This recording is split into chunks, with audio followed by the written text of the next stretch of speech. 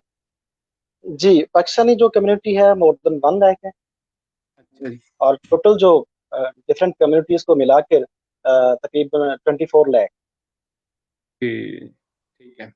हम्म। तो लेकिन लेकिन पाकिस्तानी जो 1 लाख हैं, ये आपको नजर आएंगे दोहा में, आपको जो नजर आएंगे हर जगह पे। अच्छा। कोई ऐसा इदारा नहीं है, कोई ऐसी जगह नहीं है, कोई ऐसा फंक्शन नहीं है, कोई ऐसा इनकी नेशनल गेम्स कुछ भी हो, पाकिस्तानियों की पार्टिसिपेशन वाज़े तौर पे आपको नजर आएगी।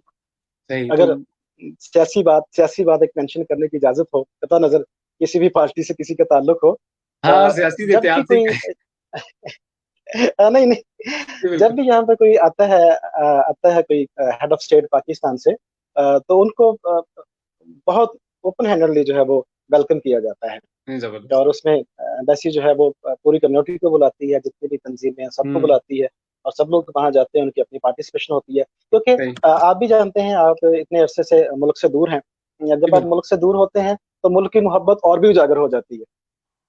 तो फिर वो सही। ये सियासी व्यवस्थियाँ थोड़ा सा कम हो जाती है, देखिए जी, फसक हमारे काटना व्यूअर्स में भी पड़ती है। कह रहे हैं जी, हमारे भाई जो हैं वो दोहा में सिक्योरिटी की जॉब कर रहे हैं, हमारे व्यूअर हैं बर्लिन से, उमर भाई। अच्छा। जी तो माशाल्लाह। हम बात कर रहे थे कि तालीम का हमने बात की, फिर हमने बात की पाकिस्तानी कम्युनिटी की, कि कम्युनिटी मतलब अगर 24 लाख 25 लाख टोटल कम्युनिटी है तो 1 लाख तो पाकिस्तानी ही है, फिर यकीनन बाकी इंडियन, बंगाली, अफगानी। तो कतरी जो लोग हैं जी, ओरिजिनल बिल्कुल। कतरी, वो तकरीबन कितने होंगे वहां वो मेरे ख्याल से 8 से 9 लाख तक हैं। पे? सही, यानी हाफ से कम है काफी। और मेन किन प्रोफेशंस में ज्यादा जी, आते हैं, यानी कि कंस्ट्रक्शन का बिजनेस है ज्यादा, जिसमें ज्यादा पाकिस्तानी आते हैं वहां अभी पे? तो अभी तो चूँकि जी, जी, बिल्कुल, बिल्कुल। अभी तो चूँकि 2022 में वर्ल्ड कप की तैयारियाँ जो है उनकी ज़ोरों-शोर पे है, वो कंस्ट्रक्शन में और पाकिस्तानी जो है वो बड़ी-बड़ी कंपनीज़ यहाँ की जो है वो कंस्ट्रक्शन में अपना रोल प्ले कर रही है। लेबर पे भी जो है उसमें भी पाकिस्तानी है। आप कह सकते हैं कि एक लेबर से लेके तो पायलट तक आपको पाकिस्तानी यहाँ सारे मिलते सर्विस हैं, क्योंकि करता हुआ जाहिर है मिलेगा एयरलाइन, और पाकिस कतर एयरलाइन पूरी दुनिया में मशहूर है और वहां से बहुत ज्यादा इनका जाहिर है कि पैसा, इनकम भी बहुत आती होगी जी, डेफिनेटली जी। अच्छा, मुझे ये बताएं, यकीनन। हर गुजरते साल के साथ मुल्कों के हालात तब्दील होते हैं। कोरोना से पीछे का देखते हैं, कोरोना को एक मिनट के लिए इग्नोर कर देते हैं। तो अगर हम कहें कि जी, जी। आखिरी 2-3 सालों में किन प्रोफेशंस में ज्यादा लोग पाकिस्तान से, कई लोग ये भी कह रहे थे कि वर्ल्ड कप की वजह से काफी ज्यादा नई जॉब्स वगैरह निकली हैं, हो सकता है वो फिर आरजी हो या जो भी, लेकिन आजकल किन फील्ड्स में ज्यादा पाकिस्तानी या एशियन लोग वहां पे आते हैं आजकल? अगर कोई आना चाहे, क्या पता कोई व्यूअर जो इसका कोई जानने वाला आना चाहे कतर, जो इस एक तो फील्ड्स वर्ल्ड के? कप अ, जो एक तो वर्ल्ड कप की हम लोग बात कर रहे थे, तो इस तनाज़ुर में एक तो पाकिस्तानी गवर्नमेंट के साथ इनका मुआहिदा हुआ था कि जिसमें इन्होंने कहा था कि 1 लाख जो आपके जॉब्स हम क्रिएट करके देंगे और 1 लाख पाकिस्तानियों को जो है वो कतर में बुलाएँगे। उस सिलसिले में इन्होंने 2 अपने कैंप ऑफिस भी बना रखे हैं इस्लामाबाद और कराची में। कुछ लोग आए भी हैं, मेरा एक दोस्त भी जो है वो यहाँ पे आया था। तो डेफ़िनेटली लेबर तो ज़रूरत है ही इनको और ज़्यादा पाकिस्तान में मसला भी यही है कि छोटे लेवल के जो बेरोज़गार हैं वो बहुत ज़्यादा हैं। दिहाड़ीदार जो हैं वो आजकल मसला भी उनके लिए ही बना हुआ है कि जो डेली वेजेस हैं, जितना कमाते हैं 1 दिन के लिए उतना ही उनको लग जाता है।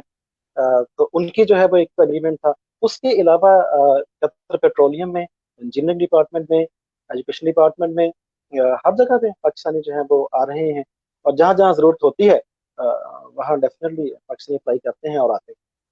सही, सही, सही।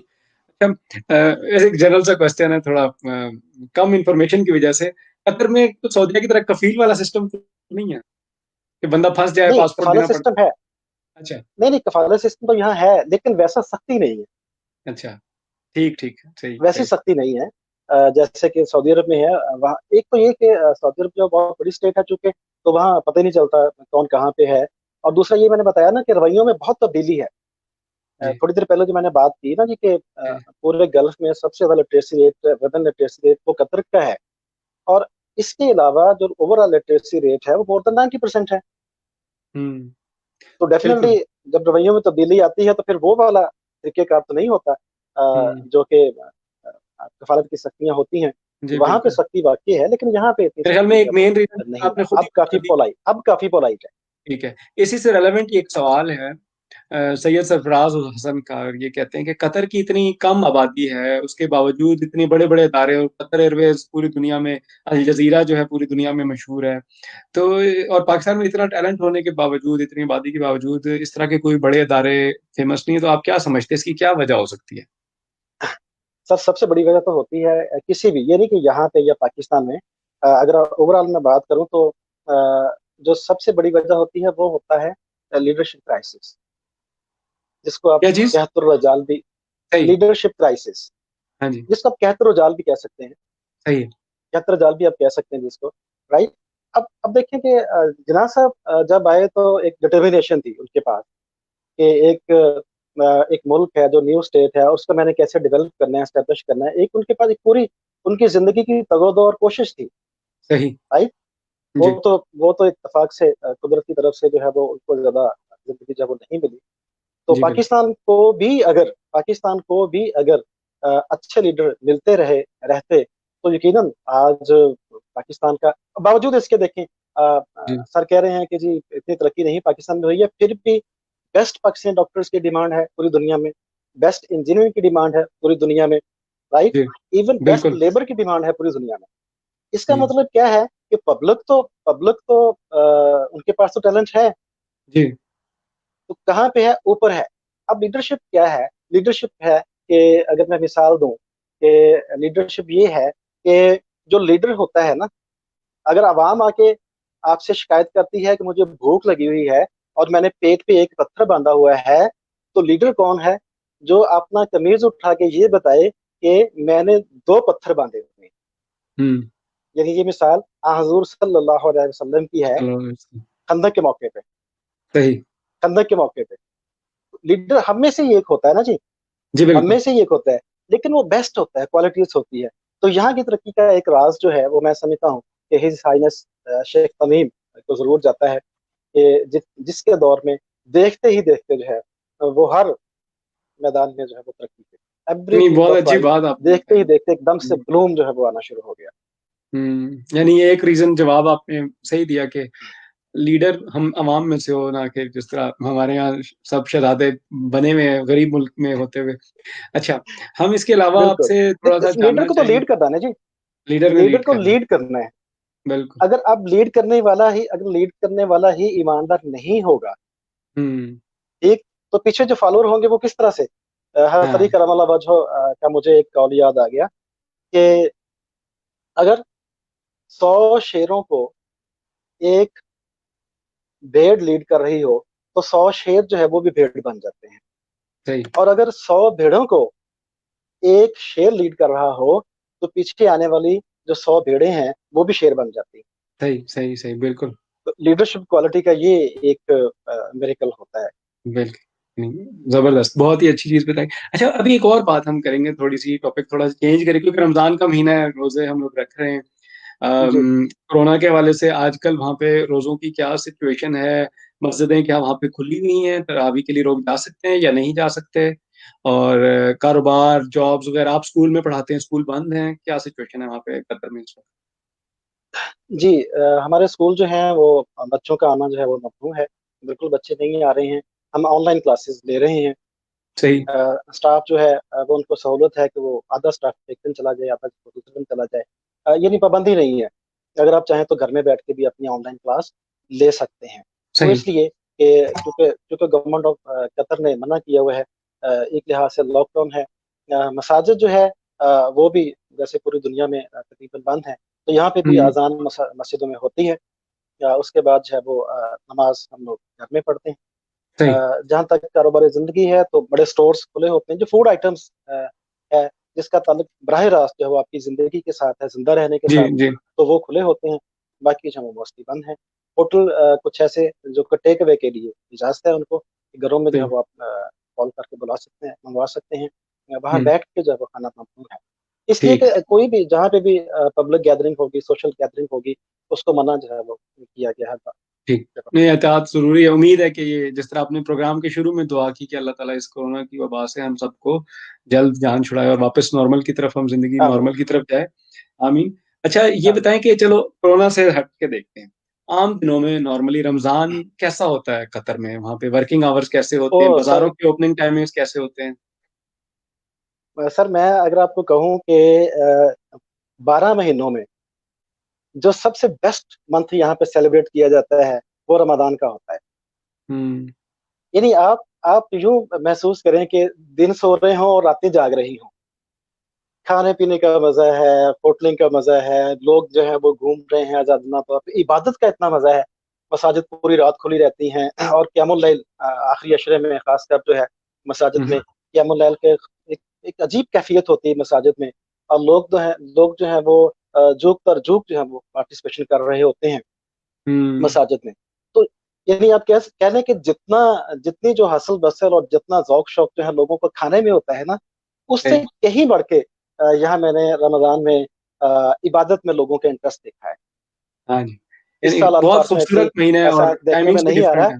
रहा, बल्कि हम लोग मिस कर रहे हैं बल्कि उस चीज को कि उस तरह से खासकर अफ्तारी। बल्कि शारिक हम्म। भाई आप हैरान होंगे कि यहाँ पे जो है वो इफ्तारी का तो रवाज है ही पूरी दुनिया में, जहाँ मुसलमान हैं इकट्ठे होके करते हैं। दो यारों दोस्तों को बुला लेते हैं, जी फैमिलीज को बिल्कुल। बुला लेते हैं। पूरा एक कल्चर है यानी। तो यहाँ पे मैंने देखा पिछले चंद सालों में एक नया हम्म। ट्रेडिशन जो है वो पैदा हो गया रमजान में। और वो ये कि सहरे भी बाकायदा उस तरह से करवाते हैं, यार दोस्त अहबाब मिलकर जिस तरह से इफ्तारी में जो है वो रश हुआ करता है। अच्छा। तो इस साल यकीनन मेरी तरह जितने भी कतर में लोग रह रहे हैं, कतर में मुकीम जितने भी लोग हैं, वो सब इस कल्चर को मिस कर रहे होंगे कि इस दफा जो है वो हुँ। ऐसा देखने में नहीं आ जी, रहा। बिल्कुल, आपने तो बहुत पूरा ही एक खूबसूरत माहौल होता है। माहौल बयान किया है कि मंज़र कशी की कि कितना ज़बरदस्त है। आपके वर्किंग आवर्स भी कम हैं, आप इबादत भी ज़्यादा कर सकते हैं, मस्जिदें खुली जी, हुई हैं, रात क़यामुल लैल हो रहा है, फजर तक मस्जिदें खुली हैं और वर्किंग आवर्स दिन को बंदा आराम करे। मेरे ख़्याल में बाज़ार वग़ैरह भी शाम को खुले रहते होंगे, शहरी तक। शाम को बिल्कुल, हाँ जी। क्योंकि जी, मुझे भी बिल्कुल। एक रमज़ान मदीना में गुज़ारने का कुछ इत्तेफ़ाक हुआ, तो उधर भी इस तरह होता था कि माशाअल्लाह। दिन को पूरा दिन ही बाज़ार बंद होता था और रात को जो है ना, वो इफ्तार के बाद जो है वो खुलता था और उसमें ज़्यादा जो है आदमी मसाजिद पे जाते थे और ख़वातीन ज़्यादा जो हैं वो जा रही होती थी। ख़ैर एनीवेज़ वो डिफरेंट टॉपिक है लेकिन मेरे ख़्याल में पूरी दुनिया में ही इस वक़्त मुसलमान मसाजिद को मिस कर रहे हैं। क्योंकि ज़ाहिर है तरावी एक बिल्कुल। पूरे साल के बाद ये होता है ईमान की बैटरी चार्ज हो रही होती है, मसाजिद जाते हैं। ख़ैर जी, जी। अच्छा हम दोबारा से बात करेंगे थोड़ा-सा अब हमने एजुकेशनल सिस्टम के हवाले से थोड़ा बात करते हैं। क्योंकि आपने कहा कि जी, ज़रूर। कतर की तरक्की का राज़ वहाँ का वहाँ की एजुकेशन है। लेकिन हमने ये नहीं बात की कि एजुकेशन सिस्टम क्या है वहाँ पे और वहाँ पे क्या फ़ीस ली जाती है, नहीं ली जाती? उसके अलावा जिस तरह सऊदी में बड़ा मसला ये होती है वो जब यूनिवर्सिटी की तालीम को हासिल नहीं कर पाते क्योंकि वो बहुत ही एक्सपेंसिव होती है और वो वापस माँ-बाप वहीं रहते हैं और अकेले बच्चे को पाकिस्तान या इंडिया वापस जाना पड़ता है, अकेले। तो क्या कतर में भी इस तरह का सिस्टम है? जी। इस हवाले से बताएँ थोड़ा-सा। अच्छा, एक तो यहाँ पे है कि एक कम्युनिटी स्कूल्स हैं। वो हर कम्युनिटी का अपना स्कूल है। जैसे मैं जी। जिस स्कूल में पढ़ाता हूँ वो पाकिस्तान कम्युनिटी का स्कूल है। और दोहा का सबसे पुराना स्कूल है जिसको एस्टेब्लिश किया गया था 1958 में। 1958 में जो उसको एस्टेब्लिश किया था, वहाँ से मैं पढ़ा रहा हूँ और वहाँ पे 2 सिस्टम हम लोग चला रहे हैं। एक जो है वो कैम्ब्रिज सिस्टम है और दूसरा जो है वो फेडरल बोर्ड सिस्टम है। हमारा पाकिस्तान का जो निज़ाम-ए-तालीम है, federal board of Pakistan Islamabad. वो तो वैसे ही है जैसे अच्छा, पाकिस्तानी निज़ाम-ए-तालीम है उसी तरह से। जो कतर में कतरी लोग हैं, इनकी एजुकेशन फ्री है। सही। ये जहाँ भी पढ़ें, जौन-सी डिग्री हासिल करें। मैंने शुरू में कहा ना कि मैंने शहर से कतर को एक वेलफेयर स्टेट होते हुए देखा है, तो उसका मतलब ही ये है कि अवाम की ज़िम्मेदारी रिस्पॉन्सिबिलिटी जो है, वो किसकी है? वो स्टेट की है। बिल्कुल, बहुत तो अच्छी जब बात है और स्टेट ज़ाहिर की है कतर है, ज़िम्मेदारी है, कतर अपनी आवाम का कर रहे हैं। लेकिन यही चीज़ मैं पूछना चाह रहा था कि जैसे बिल्कुल, आपने कहा तो वो बिल्कुल कतर फ्री में ऑफ तकरीबन चार्ज एजुकेशन 25 जो है 1 वो लाख आबादी आ रही है जी, और 27 लाख आबादी में अगर कतरी लोग हैं वो आधे भी नहीं बनते, 10 लाख से कम है। ये जो फ्री एजुकेशन है ये सिर्फ़ जी, कतरी सिटीज़न के लिए और जो बाकी जो जिस तरह आप भी टीचर हैं, आपके बच्चों के लिए फ्री एजुकेशन नहीं है वहाँ पे। जिस तरह जर्मनी में फॉर एग्ज़ाम्पल जर्मनी, स्वीडन में फिर सबके लिए एक ही निज़ाम है, चाहे वो नेशनल है या जी, नहीं जी। है। मतलब सिर्फ़ समझने के लिए पूछ रहा हूँ। नहीं, या इनका जो निज़ाम है वो तो एक ही है। अब अच्छा, कम्युनिटी का जो चूँकि अच्छा, इंडिपेंडेंट होते हैं, वो अलग से इनसे होते हैं, तो उनका अलग से है। लेकिन इसका मतलब ये हरगिज़ नहीं है कि चेक एंड बैलेंस कोई नहीं है। इनका एक इदारा है, इनकी मिनिस्ट्री जो है, वो भी चेक करती रहती है। एक इदारा था पहले, अभी तो वो नहीं है खैर। सुप्रीम एजुकेशन काउंसिल थी। वो चेक करती है बाकायदा आके, हमारी क्लासेस चेक करती है आके, हमारा निज़ाम-ए-तालीम चेक करती है, स्टैंडर्ड ऑफ एजुकेशन चेक करती है, बिल्डिंग चेक करती है। पूरा कैंपस जब उसको चेक किया जाता है, इसका मतलब ये नहीं है कि कम्युनिटी का स्कूल है तो वो इनके सिस्टम से दूर है। जी, जी, वो इनके साथ जो है हम लोग एफ़िलिएशन होती है। सही, लेकिन सही। मैं बात कर रहा हूँ इनकी हुँ, अपनी जो मैं बात कर रहा हूँ कि जो इनका अपना शहरी है, वो फ्री ऑफ चार्ज तालीम हासिल सही, करता है, ठीक है, सही। जैसे कि अच्छा मुझे ये पाकिस्तान में ये बताएँ कि नहीं है। जो यूनिवर्सिटी की एजुकेशन का क्या हिसाब-किताब? क्योंकि आपने कहा कि वहाँ पे बहुत ज़्यादा यूनिवर्सिटियाँ खुली हुई हैं और वहाँ पे प्रॉपर एक कैंपस यूनिवर्सिटी टाउन बन गया है, कैंपस बन गया है जिसमें बहुत सारी इंटरनेशनल यूनिवर्सिटीज़ के कैंपसेस खुले हैं। रिसर्च करने भी लोग जी, आते हैं। तो उस हवाले से जो जी, बच्चा वहाँ बिल्कुल। से जो पढ़ के ग्रेजुएट करता है, तो वो भी क्या सऊदीया की तरह उन्हें वहाँ वापस जाना पड़ता है पाकिस्तान या वहीं पढ़ लेते हैं और फीस वगैरह का क्या नहीं, हिसाब? नहीं, नहीं। नहीं, नहीं, नहीं, बिल्कुल भी नहीं, ऐसा नहीं है। अ, ये जैसे पाकिस्तान में जो है वो आइट्स है या एंट्री टेस्ट है, इस तरह से यहाँ भी इनके टेस्ट हैं। जो भी क्वालीफाई कर लेता है सही, इस डिग्री के लिए भी, जिस बच्चे ने अप्लाई किया है, तो वो वहाँ पे तालीम हासिल कर सकता है। इसमें कोई वो नहीं है कि सही। ज़रूर आपने जो है वो वापस ही भेजना है हुँ, पाकिस्तान में या अपने-अपने मुल्कों में। ऐसा नहीं है हुँ, बिल्कुल भी। सही, बल्कि मैं तो ये ठीक है। कहता हूँ कि जो बाहर आ जाते हैं, वो अपने बच्चों को कम ही भेजते हैं पाकिस्तान वापस। उनकी कोशिश होती है कहीं आगे यूरोप में बच्चे निकल जाएं, हाँ, ये लेकिन है। निज़ाम तालीम, यूरोपियन निज़ाम तालीम ज़्यादा बेहतर है एज़ कम्पेयर टू पाकिस्तान। नहीं नहीं, वो तो अगर एडमिशन नहीं मिले तो फिर वो भेजते हैं, क्योंकि फीस सऊदीया की दे नहीं सकते ना पेरेंट्स, वो कई दफा वो रिस्ट्रिक्शंस होती हैं कुछ। हाँ, अच्छा। बिल्कुल ऐसे ऐसे ऐसे तो है। हाँ जी। अच्छा, ठीक है। अब हमारा प्रोग्राम बहुत ही, मतलब हमने काफी सारी चीजें आज डिस्कस की, हम आखिरी मरहले में है, अगर कोई सवाल भी करना चाहें तो वो जरूर कर सकते हैं।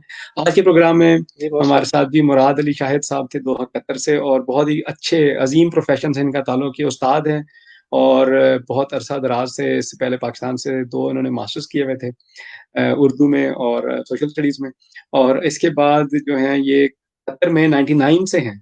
इसके अलावा ये कॉलम नगारी करते हैं और पाकिस्तान के बड़े अखबारों के लिए ये लिखते हैं। और आपके कॉलम का नाम क्या था, आपने बताया था जो कंदे शीरी। हाँ, कंदे शीरी के आप नाम ये से। कह सकते हैं, उसका मतलब जब आप ये कह सकते हैं कि शहद से भी मीठा, अच्छा। जो डबल मीठा होता है ना, तो उसको कंदे शीरी बहुत कहते हैं। ठीक है। मैं अब हमने बात की कि कतर ने पिछले 20 सालों में बेशुमार तरक्की की। इसकी मेन वजह क्या थी? हम सबको पता है कि कतर में जो है कतर एयरलाइन है, और बहुत सारी मेन वजह जो मुराद साहब कहते हैं कि वो एजुकेशन थी। रवैयों में तब्दीली आई और सोच में तब्दीली आई, और ये भी किसी कौम के लिए ज़रूरी है। और जो चीज़ हम अभी देखते हैं कि हमारे मुल्कों में, पाकिस्तान में ख़ास तौर पे एजुकेशन का लेवल जो है 60% से कम है लिटरेसी पे। उसके अलावा जी हमने बात की पाकिस्तानी कम्युनिटी की, जो 1 लाख से ऊपर है, और अभी भी कई लोग जो हैं जा रहे हैं वहाँ पे, क्योंकि और 2022 वर्ल्ड कप के हिसाब से काफ़ी ज़्यादा वहाँ पे अपॉर्चुनिटीज़ हैं। इसके अलावा हमने बात की रमज़ान की। तो इसके अलावा हम आपसे कहेंगे कोई सवाल पूछें, इतनी देर में हम मुराद साहब से कहेंगे, मुराद साहब आखिरी कुछ मिनट में अगर कोई अच्छा शेर भी सुनाना चाहें या कोई अच्छी बात हमारे व्यूअर्स को बताना चाहें, खासतौर पे ओवरसीज पाकिस्तानी की नज़र कोई बात करना चाहें, जी, खासतौर पे जो मुझे परदेश में होते हैं रिश्तेदारों से दूर। मुझे मौलाना रूम की एक बात पहले तो याद आ गई, वो मैं शेयर करता चलूँ आपके साथ। बच्चों के हवाले से चूंकि हम लोग बात कर रहे थे, तालीम के हवाले से भी, तो मौलाना रूम कहते हैं कि घोड़े को अगर प्यास लगी हुई हो तो उसको 100 बंदा मिलके पकड़ ले हम्म। तो उसको रोक नहीं सकता दरिया तक जाने से। सही। और अगर उसको प्यास ना लगी हो और अगर उसको प्यास ना लगी हो तो 100 बंदा मिलके भी पकड़ ले और उसको समंदर तक या दरिया तक लेके जाए, वो उसको लेके नहीं जा सकते। बहुत खूबसूरत। हमारे हमारे बच्चे आजकल के घोड़े बन गए हैं। इनको लेके जाना बहुत मुश्किल है, इसलिए कि ये भी हमारी जो इखलाकी इकदार हैं, जो हमारी सोशल वैल्यूज हैं, मॉरल वैल्यूज हैं, इनसे थोड़ा दूर होते जा रहे हैं। और उसकी एक वजह हम सब भी हैं, मैं और आप भी इसमें शामिल हैं। वो इसलिए कि हमारे पास टाइम नहीं है इनको देने के लिए। जो वर्क बिल्कुल करने ऐसे वाले ही। हैं, जॉब करने वाले हैं, हमारे पास टाइम नहीं है पास बिठाने के लिए। जैसे टेक्नोलॉजी का दौर आ गया ना, टेक्नोलॉजी ने जगह ली है किसकी, रवायतों की। हम्म। तो रवायतें खत्म हो गई हैं। अब रवायतें क्या थी?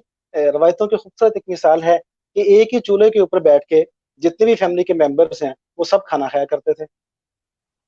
उस उस चूल्हे से उस चूल्हे से तरक्की करते हुए हम एक डाइनिंग टेबल पे आ गए। यदि पहले हम्म। पास पास थे, शाहरुख भाई थोड़ी सी इंटरेस्टिंग बात है, नहीं, पहले बड़ी हम जबरदस्त पास बात। पास थे, फिर हम डाइनिंग टेबल पे आ गए।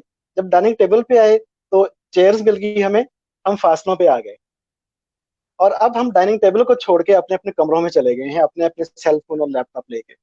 आए हाय। एक बिल्कुल, छोटी सी बात आपके साथ बहुत शेयर ज्यादा करता चलूं। चेंज आया आखिरी दस मैंने पंद्रह सालों में, बहुत चेंज आया। जी, वो मैंने एक अपने आर्टिकल में लिखा भी था कि पहले जब मेहमान आया करते थे घरों में, तो सबसे पहले सबका पूछते थे, फलां का क्या हाल है, फलां कहाँ पे है, फलां आजकल क्या कर रहा है, वगैरह वगैरह। आजकल मेहमान घर में आते हैं तो सबसे पहला जो सवाल होता है उनका वो ये होता है कि अपने वाईफाई का पासवर्ड बता दें हमें, कि आपके वाईफाई का पासवर्ड क्या है। तो ऐसे ही। ये यकीनन तरक्की तो हुई है, लेकिन जैसे जैसे हमने तरक्की की है, टेक्नोलॉजी इंप्रूव हुई है, वैसे वैसे ये मेरा ख्याल है, मेरा ख्याल हम्म। ये है कि हम लोग जो है वो मॉरल वैल्यू से दूर होते जा रहे बिल्कुल। हैं। तो नहीं, इसके लिए बहुत हाँ आपने। बिल्कुल, आपने शेर का कहा था, शेर हाँ का कहा जी। था, शेर मुझे इत्तेफाक से याद आ गया कि खुद से चलकर नहीं ये तर्ज सुखन आया है, खुद से चलकर नहीं ये तर्ज सुखन आया है, पांव दाबे हैं बुजुर्गों के तो फन आया है। हम्म। तो हम बुजुर्गों के पास बैठना ही भूल गए हैं।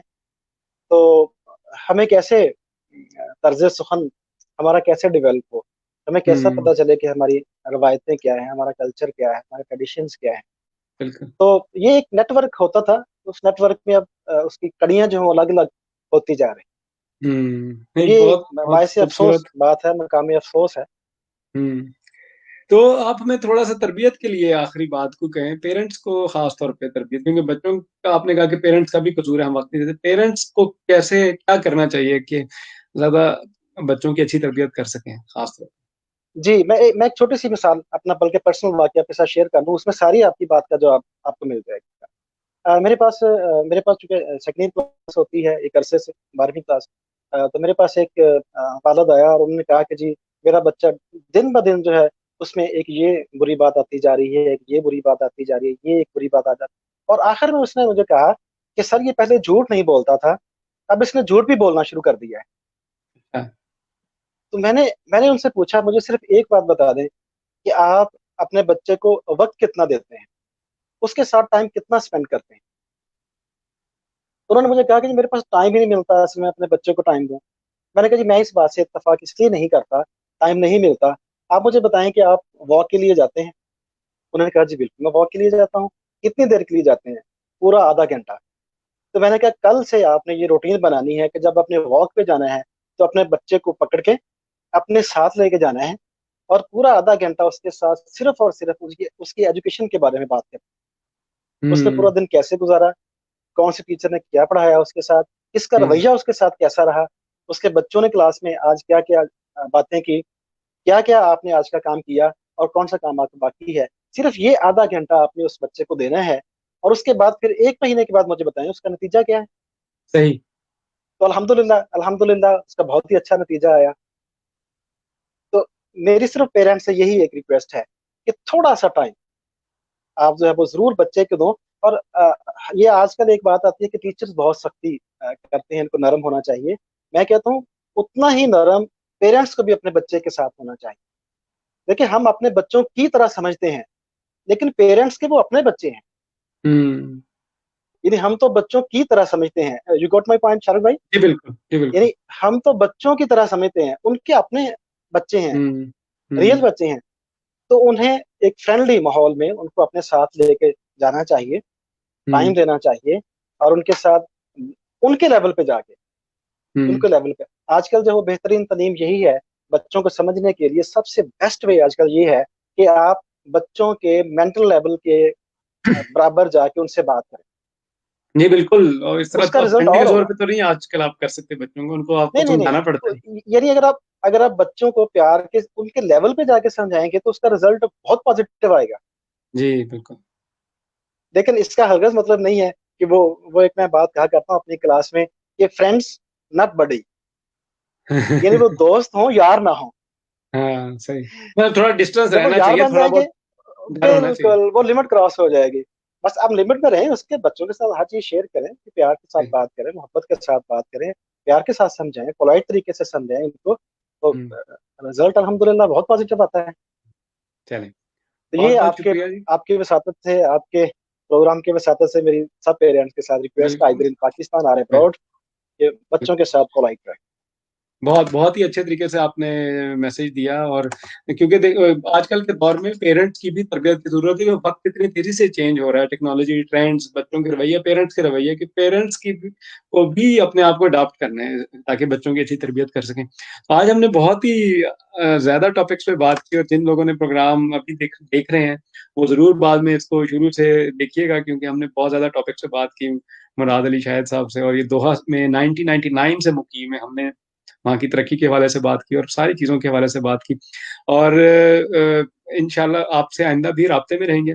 कतर के हवाले से हमें कोई खबर चाहिए जरूर हो सकता है कोई हमारे, क्योंकि जरूर जर्मनी में जनाब। बड़े शौकीन है, फुटबॉल के शौकीन बहुत हैं, जर्मनी की टीम भी आएगी अगर कतर में वर्ल्ड कप 2022 में इंशाल्लाह, जो मुतवक्के है। जी जी बिल्कुल। शायद हमारे कोई व्यूअर्स भी जी चले जाएं तो फिर आपसे मुलाकात का मौका जरूर मिलेगा। जरूर। तो मेरे ख्याल में मोस्ट वेलकम जी, बहुत शुक्रिया।